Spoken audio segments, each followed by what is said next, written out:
The rise of a new African narrative and the evil effects of colonial legacy in Africa. Colonial legacy, new African leadership, and the repositioning of Africa. Africa's story in the modern world cannot be honestly told without confronting the deep and destructive legacy of colonialism. Colonialism was not merely a historical episode that ended with the lowering of European flags and the singing of national anthems. It was a system deliberately designed to dominate, extract, divide, and control African societies for the benefit of foreign powers. Long after so-called independence, the structures created by colonial rule have continued to shape African politics, economies, security systems, and even the psychology of its people. This is the reality many Africans live with today: political independence without true sovereignty. One of the most evil effects of colonial legacy is the deliberate destruction of Africa's self-sustaining economic systems. Before colonialism, African societies had functioning economies rooted in agriculture, trade, craftsmanship, and regional exchange. Colonial rule dismantled these systems and replaced them with extractive economies focused on exporting raw materials to Europe. Cocoa, gold, uranium, oil, cotton, and other resources were taken cheaply from Africa, processed abroad, and sold back to Africans at high prices. This structure has largely remained unchanged, keeping African nations perpetually dependent on foreign markets, foreign currencies, and foreign approval. Another poisonous inheritance of colonialism is the artificial borders imposed on Africa. These borders ignored ethnic, cultural, and historical realities, forcing diverse groups into single political units while separating others who shared common identities.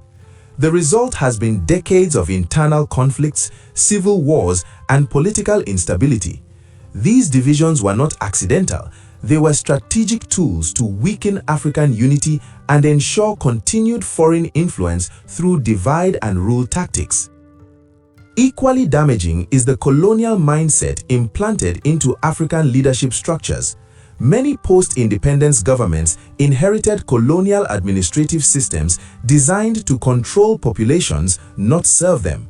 Power became centralized, militarized, and disconnected from the people. Worse still, Western powers learned to manipulate African elites, supporting leaders who protected foreign interests while suppressing genuine nationalist movements. This system created a cycle where leaders who dared to challenge imperial dominance were demonized, sanctioned, overthrown, or assassinated. It is within this context that the emergence of leaders like Captain Ibrahim Traoré of Burkina Faso, Colonel Assimi Goïta of Mali, and General Abdurrahman Chiani of Niger must be understood. Their actions did not arise in a vacuum. They are responses to decades of humiliation, exploitation, and failed Western-backed governance models that delivered poverty instead of prosperity. Ibrahim Traoré and the reawakening of African sovereignty. Among the three leaders, Ibrahim Traoré stands out as a powerful symbol of a new African consciousness. Young, bold, and unapologetically Pan-African, Traoré has consistently framed Burkina Faso's struggle as part of a broader African liberation movement. His rhetoric and actions challenge the long-standing dominance of foreign powers over African security, resources, and decision-making. One of the most significant achievements of Ibrahim Traoré is the restoration of national dignity. For decades, Burkina Faso, like many African countries, relied heavily on foreign military forces under the pretext of fighting terrorism. These forces often operated with little accountability while insecurity worsened. By asserting control over national security and questioning foreign military presence, Traoré has forced Africans to ask uncomfortable but necessary questions. Who truly benefits from perpetual instability in Africa? Why does terrorism persist where foreign forces are most entrenched? Traoré has also emphasized economic self-reliance and the ownership of national resources. He has spoken openly about the injustice of Africa exporting raw materials while remaining poor. This honest confrontation of economic exploitation resonates deeply with African youths who are tired of seeing their countries rich in resources but poor in living standards. Beyond words, his government has taken steps to prioritize local control, reduce excessive foreign dependence, and promote national production. Another major achievement of Ibrahim Traoré is ideological clarity. He has revived Pan-African ideals championed by leaders like Thomas Sankara, Kwame Nkrumah, and Patrice Lumumba. By reminding Africans that liberation is incomplete without economic and mental freedom, Traoré is reshaping the narrative away from Western approval towards African self-definition. Assimi Goïta and Abdourahmane Tiani breaking the chains of neocolonial control. In Mali, Assimi Goïta confronted a reality similar to Burkina Faso's. Years of foreign military intervention failed to bring peace or stability. Instead of accepting the status quo, Goïta chose a path of resistance against external domination. His government's decision to redefine alliances and assert national sovereignty marked a clear rejection of neo-colonial control. Likewise, Abdourahmane Tiani's leadership in Niger challenged one of the most blatant examples of modern resource exploitation. Niger is one of the world's major producers of uranium, yet its people have lived in poverty while foreign powers benefited from cheap access to this strategic resource. By asserting control over national assets and rejecting imposed political arrangements, Tiani's actions exposed the hypocrisy of Western narratives about democracy and human rights.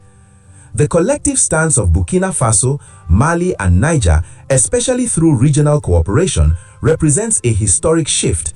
For the first time in a long while, African states are openly resisting external pressure as a bloc rather than as isolated victims. This unity threatens the old order, which is why it has been met with sanctions, media attacks, and diplomatic hostility. Western double standards and the African reality. The Western world's response to these developments reveals a long-standing double standard. When coups happen in regions that align with Western interests, they are often tolerated or quietly managed. But when African leaders reject Western dominance, the language suddenly changes to defending democracy and protecting human rights.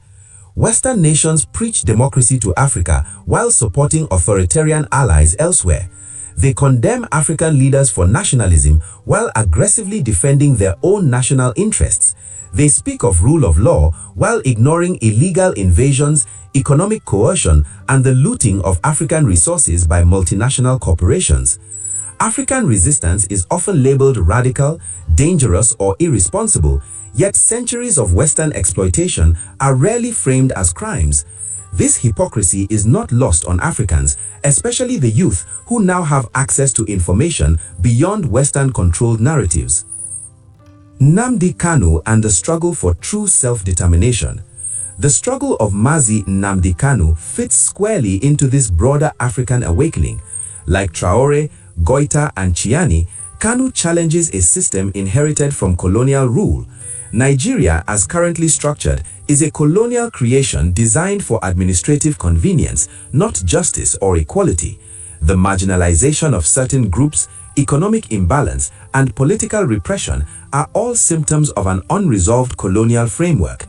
Kanu's advocacy for self-determination reflects a demand for dignity, fairness, and genuine freedom. His persecution highlights how colonial-era laws and institutions are still used to silence voices that question the legitimacy of imposed structures.